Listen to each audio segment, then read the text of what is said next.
Hello, my name is James Thorpe and I'm the editor of International Security Journal. I'm delighted to be here today at Intersec 2025 at Dubai World Trade Center on the Genetec stand here, chatting with Andrew Elvish, VP of Marketing for the company. Enjoy the video. So can you tell us a little bit about some of the key findings in your State of Physical Security Report 2025, please? Absolutely. The State of Physical Security 2025 was a really eye-opening report after a few years of very high expectations on cloud and artificial intelligence. What we saw was an audience of almost 6,000 respondents who were taking a very pragmatic approach. Sort of, okay, we had this huge hype cycle that we went through. They're like, where is the balance of productivity? So that was like a big part of the result that we saw. People want to understand, and they came through loud and clear in the report. I highly recommend your readers take a look, but they want to understand how to bring existing investments into this new future where you have cloud and you have access to algorithms, large language models. But how can you do that without getting rid of the kit you've already invested in? Yeah. Because we're not made of money. So that came through loud and clear. Training is a big issue. People want to see the value of this whole AI boom. They want to see it played out in a more meaningful and real way. So that was a big finding. But for Middle East, where we are right now at Intersec, the number one finding that I found very interesting was how focused the respondents from this region were on the shortage of labor. Labor shortage was finding talented, capable security professionals, whether that's on the integration side or on the end user side, was the top concern in the Middle East. So what I find telling about that is it dovetails very nicely with the product we're introducing at this show called Operations Center, which is really designed to help maximize the output and productivity of security teams. It's really a work management tool. So that was the second big eye-opening thing. So the first was pragmatism. Second one was we need to find talented people in this industry. That's a big concern around that. And the third one, which I find really interesting, is that security is taking a more strategic seat at the table. Yeah. They're sort of blending with IT because security and IT are really very, very tightly bound with one another. They're, leveraging network infrastructure.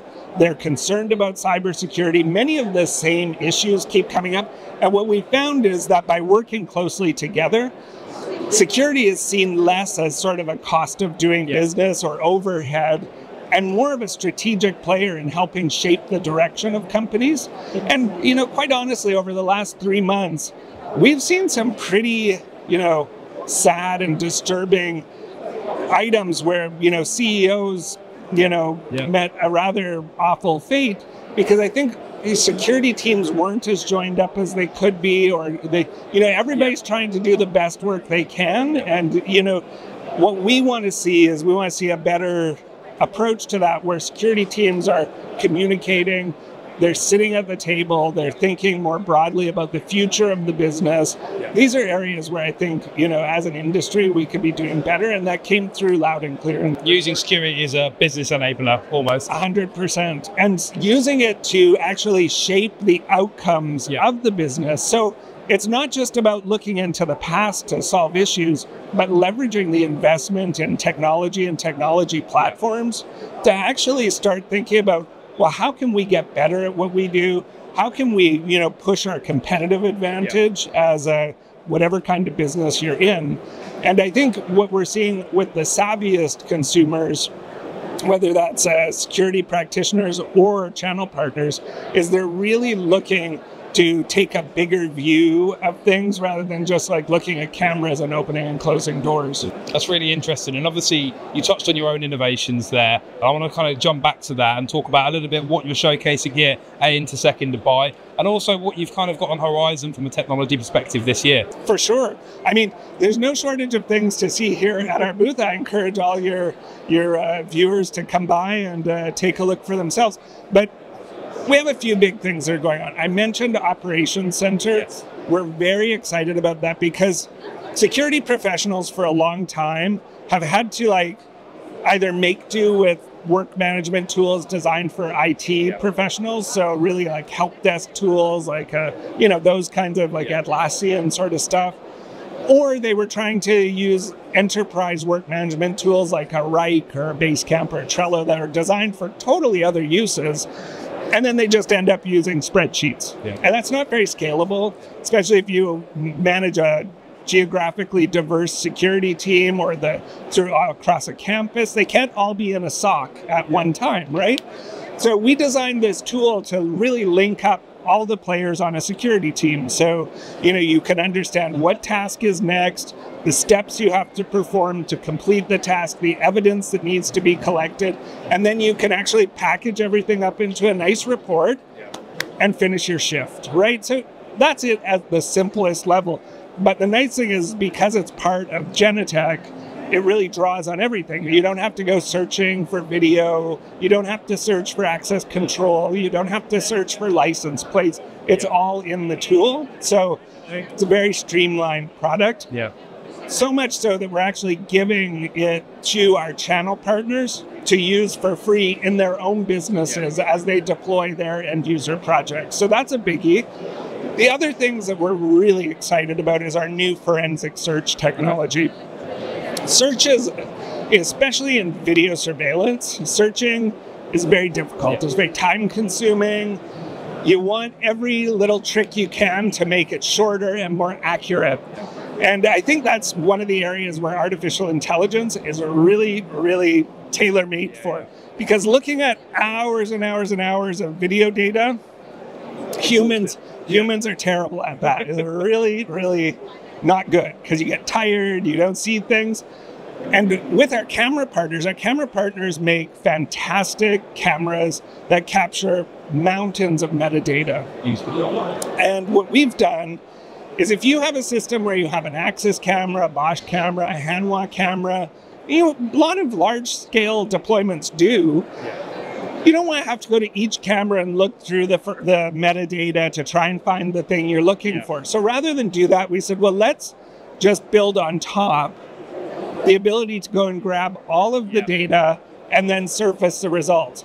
Better yet, let's do that with a large language model that allows you to search in natural language without having to do structured queries. Just say, I want to see the bloke in the blue shirt at 9 o'clock in the morning in the lobby.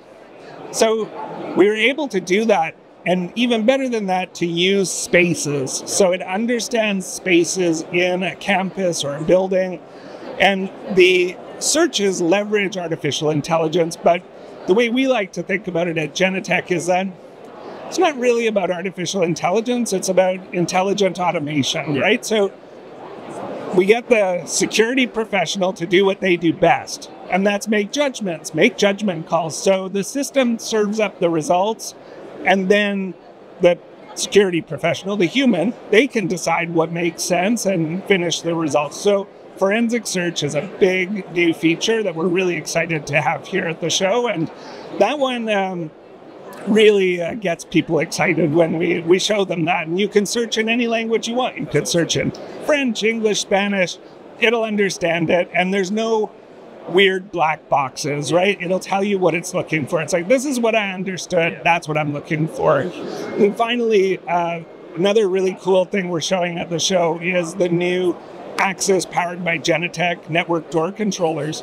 So we have been working hard with our partner Axis. So as you know, powered by Genetec are network door controllers that have our software built into them. So you can only get them from Genetec, or a Genetec channel partner. But the cool thing is the 1710 and the 1810 bring to the market these really powerful 4-door and 8-door controllers. So they don't have to be near the door. They can be centrally located in a cabinet, and you can really start building out fairly complex door systems, right? Access control systems. They're very easy to install. They're ready to go, so they save on manpower. It's another thing around this shortage of manpower. We really want to make it as easy as possible. And, as ever with the product, Axis is really great in that sort of area where you have quite a few doors, not the most like complex mega enterprise deployment, but that sweet spot in the middle where there's a lot of business, that's really what this product is going to be addressing. That's really interesting. Thank you for that. And from an innovation perspective, obviously, you guys as a team are so passionate about talking about your technology. And another thing you're passionate about is the security of your security technology as well. Can you just tell us a little bit about how important it is to ensure there's that level of protection to your solutions, please? Absolutely. Security and cybersecurity is the number one preoccupation of Genetec. Because if we drop the ball on that or we shortchange that part of our development process, we've really shortchanged our channel partners and their customers, the end user, because we don't want to be a vector that a hacker can attack and, cause problems for the end user or the channel partner, and frankly for ourselves. So we have put cybersecurity really at the center of everything we're doing. We're very proud to have the CIRA designation. So Security Center 512.2 was designated, approved by CIRA. We have the stamp. And, it's really meaningful, and I laud Dubai on that in terms of their focus on security. It's commendable, because there's a lot of places in the world where cybersecurity and sort of the security of the network systems is a second thought, and that to us is not... it's just not tenable, because these are very complex, very large-scale systems with software, with devices, and they're meant to protect, right? Like our slogan is protect the everyday, and you can't very well do that if you, put devices on your network that, exfiltrate data, open you up to cyber attacks or dedicated denial of service attacks. So we've put a huge focus, as you know, on that sort of secure by design, like every line of code that's written is done in such a way that we can, we put that in our practice. So we're, of course, very excited about in a paradoxical way, even though it's more work, it allows us to be more innovative, because we already have built that practice and we're confident in it. And like you say, it's the core of what you do. It's the essence. So there's a lot to build off from it. Yeah, for sure. One of the final elements I want to touch on is the regional aspect, which you obviously touched on there with Sarah. Obviously, we're here at Intersec today as well in Dubai. I think something which is really interesting is that you opened your experience centre last year, and I want to kind of just hear from you about how maybe your regional focuses have changed in the last 12 months and what the landscape looks like in 2025 and beyond. Well, thank you for bringing up our fabulous experience centre here in Dubai, and all of your viewers. It's great. Okay, see, you should come visit. All your viewers, I welcome you. If you're ever in One Central at World Trade Center here, come visit our office. Very proud of that experience center. We've had a ton of traffic through the year, hundreds of people through. And more importantly, we've seen, our channel partners and our technology partners embracing it as their own. So they come, they bring their customers, they do their events, and we really love having that sort of coming through. But I'll tell you, one of the big things we've seen, not just over the last year, I'd say over the last 4 or 5 years, is the rise of Saudi Arabia. The Kingdom of Saudi Arabia has put a dedicated plan together, a 2030 vision of where they want to go, and the outcomes they're expecting. It's ambitious, it's bold, it's frankly quite exciting. And, we've seen over the last year, there's a huge amount of business that's happening there, infrastructure business, development of venues, hotels, airports, large-scale deployments. You're going to be seeing more data center work going on out there. And I like to call data centers the sort of decathlon of security technology. They need everything, right? So those are really interesting projects. So we've seen the market shifting. We've seen that Middle East in general managed to escape the sort of macroeconomic turmoil that was going on in the rest of the world, worrying about interest rates and inflation. I think the Middle East did a very good job of sort of, sidestepping all that and all the angst around elections. So they were able to sidestep that, but at the same time, they were able to focus on business and growing the business in the region. So we've seen some really, really exciting new projects come to life here. And we just see like Middle East keeps going from strength to strength. Saudi is only going to add to that. And, I wouldn't take my eye off of the continent of Africa, because some of the countries in Africa are just really stepping up, doing modernizations, looking beyond, just what they're doing today to set long-term visions for themselves. So it's pretty encouraging, I would say, as a region. There's a lot to be excited about. Thanks for your time as always. Thank you. Cheers.